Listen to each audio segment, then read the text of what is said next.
அனைவருக்கும் வணக்கம். தமிழன் ஹேண்ட்பாலர் அப்படின்ற பேர் மூலமாக தான் நிறைய விஷயங்களை மக்களிடத்துல கொண்டு போகணும் அப்படின்ற ஒரு நோக்கத்துக்காக மட்டும்தான் முழுக்க முழுக்க மனசாட்சியினுடைய அடிப்படையாக நான் அதை ஸ்டார்ட் பண்ணியிருக்கேன்.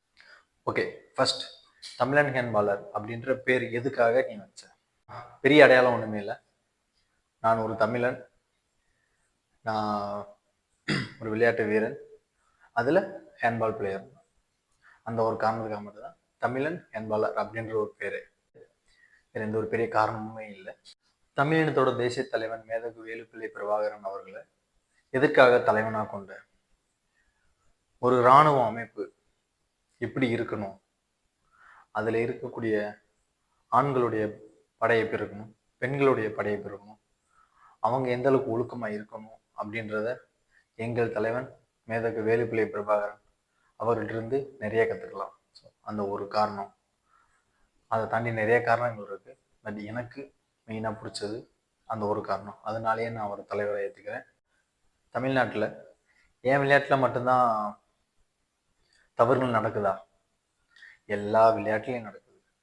என் விளையாட்டை நான் சரி பண்ணேன்னா போதும், ஆட்டோமேட்டிக்காக எனக்கு அடுத்தடுத்து வரக்கூடிய விளையாட்டுகள் எல்லாமே சரியாகும் அப்படின்ற ஒரு நம்பிக்கை.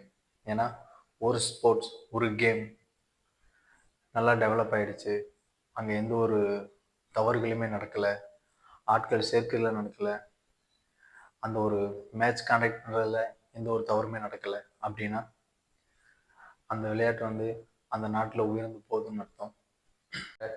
ஃபுட்பாலாக இருக்கலாம், ஹாக்கியாக இருக்கலாம், வாலிபாலாக இருக்கலாம், எல்லாமே அடுத்தடுத்து டெவலப் ஆகும். அங்கேயும் தவறுகள் எல்லாமே சரியும். நான் என்னோட வீட்டை நான் சரி பண்ணணும்னு நான் நினைக்கிறேன். பட் மற்ற விளையாட்டுகள்லையும் இருக்கக்கூடிய தவறுகள், அதில் பாதிக்கக்கூடிய பிளேயர்ஸ் எல்லாரையுமே அவங்களோட எதுக்காக அவங்க பாதிக்கப்பட்டாங்க, அவங்களுக்கு அதுக்கான காரணங்கள் என்ன, எல்லாத்தையுமே உங்களிடத்துல கொண்டு வந்து நான் நம்ம தமிழ்நாட்டில் எவ்வளவு திறமை இருந்துமே பல்வேறு காரணங்களுக்காக நிறைய வீரர்கள் விளையாட்டை விட்டு வெளியேறி போய்கிட்டே இருக்காங்க. அது அவனோட குடும்ப சூழ்நிலையா இருக்கலாம், அவனுக்கு நடக்கக்கூடிய அநீதிகளா இருக்கலாம், அவன் ஒரு இடத்துல ஒடுக்கப்பட்டவனா கூட இருக்கலாம். இது மாதிரியான நிறைய காரணங்கள் இருக்கு. அவன் அந்த இடத்துல மன உளைச்சல் ஆளாகி கூட நிறைய பேர் விளையாட்டை விட்டு வெளியே போறாங்க. எனக்கு இந்த விளையாட்டை வேணான்னு கூட போறாங்க. தேசிய அளவில் எத்தனையோ முறை விளையாண்ட விளையாட்டு வீரர்கள் கூட கடைசியில எதுக்காக விளாண்டோன்னு அவங்களே வாயில சொல்லிடுறாங்க. எதுக்காக விளாண்டோம், விளையாண்டு ஒரு பிரயோஜனம் இல்லை அப்படின்ற வார்த்தையுமே விட்டுடுறாங்க. அதுக்கெல்லாம் காரணம் யார்? எங்க மேல தப்பா, இல்ல எங்க கேமுக்கு மேல இருக்கக்கூடிய அதிகாரிகள் மேல தப்பா? அதுக்கான காரணங்களையும் நான் உங்க இடத்துல கண்டிப்பா கொண்டு வந்து சேர்ப்பேன். சமூகத்திலையும் நிறைய தவறுகள் நடக்குது. அந்த தவறுகளையுமே மெயினா இந்த யூடியூப், அரசியல் சம்மந்தமா பார்க்கக்கூடியவங்களுக்கு மட்டும்தான் அந்த விஷயங்கள் போய் சேர்றது. அதை தாண்டி ஸ்போர்ட்ஸ் பர்சன்ஸ் நிறைய பேர், கல்லூரியில் படிக்கக்கூடிய மாணவர்கள் எல்லாருமே நிறைய பேர் நியூஸோ அரசியல் சம்மந்தமான எதுவுமே அதிகமாக கேட்கறது இல்லை.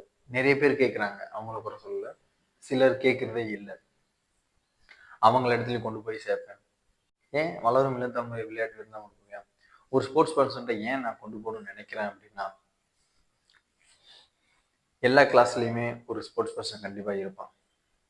அந்த ஸ்போர்ட்ஸ் பர்சன் தான் அந்த கிளாஸில் இருக்கக்கூடிய ஸ்டாஃபுக்கும் அங்கே இருக்கக்கூடிய மற்ற மாணவர்களுக்கும் அவ்வளோ நெருக்கமாக இருப்பான். அவன் சொல்கிறத எல்லாருமே கேட்பாங்க. அந்த ஸ்போர்ட்ஸ் பர்சன் சொல்லக்கூடிய இதை எல்லாருமே கேட்பாங்க. அவன்கிட்ட ஒரு நல்ல விஷயத்த நம்ம கொண்டு போனோம்னா அவன் அங்கே இருக்கக்கூடிய எல்லா மாணவர்கள்கிட்டையுமே கடத்துவான். கண்டிப்பாக அது மூலமாக 2-3 பேருக்காவது அந்த விஷயங்கள் தெரிய வரும். அதுலேருந்து 2-3 பேர் அதை தெளிவடைஞ்சு அதுக்கான என்ன காரணம், அது சம்மந்தமாக நிறைய படிப்பாங்க, இது பண்ணுவாங்க.